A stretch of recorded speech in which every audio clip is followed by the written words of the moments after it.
GERD అంటే gastro oesophageal reflux disease. ఇదేంటంటే స్టమక్లో ఉన్న కంటెంట్స్ ఇక్కడ మనకి ఈసోఫేగస్లోకి బ్యాక్ రీగర్జిటేట్ అవ్వడాన్ని మనం GERD అంటాం, గ్యాస్ట్రోఫేజల్ రిఫ్లక్స్ డిసీజ్.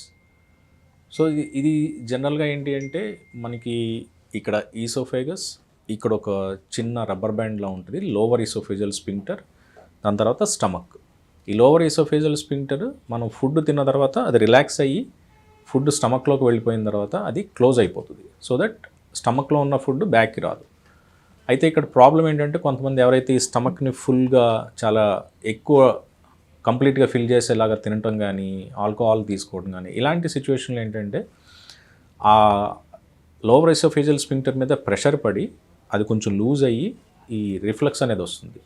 సో ఏంటి ప్రాబ్లం మెయిన్ అంటే ఇక్కడ మామూలు ఫుడ్ ఈసోఫేగస్లో అంతా ఏంటి అంటే నార్మల్గా ఉంటుంది, అది స్టమక్లోకి వెళ్ళిన తర్వాత యాసిడ్తో మిక్స్ అవుతుంది. సో ఈ యాసిడ్తో మిక్స్ అయిన ఫుడ్ వెనక్కి రావడం వల్ల ఇక్కడ చెస్ట్లో మండటం కానీ, కొంతకాలం ఇలా దీర్ఘకాలికంగా రిఫ్లక్స్ డిసీజ్ వస్తే ఇక్కడ స్మాల్ మ్యూకోజల్ బ్రేక్స్ రావటం కానీ, దాని తర్వాత అల్సర్స్ ఫామ్ అవటం కానీ, అండ్ లాంగ్ స్టాండింగ్లో ఉన్నప్పుడు కొంతమందికి క్యాన్సర్స్ డెవలప్ అయ్యేదానికి అవకాశం ఉంది. క్యాన్సర్స్ ముందుగా మనకి ఒక బ్యారెట్స్ ఈసోఫేగస్ అనేది డెవలప్ అయ్యేదానికి అవకాశం ఉంటుంది.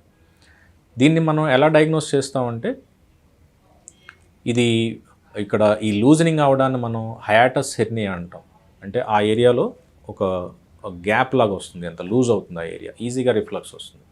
ఎలా అంటే ఒక ఎండోస్కోపీ విధానం ద్వారా మనం లోపలికి వెళ్ళి చూడొచ్చు, చూసి అది హిల్స్ గ్రేడింగ్ అంటారు, గ్రేడ్ 1, గ్రేడ్ 2, గ్రేడ్ 3, గ్రేడ్ 4.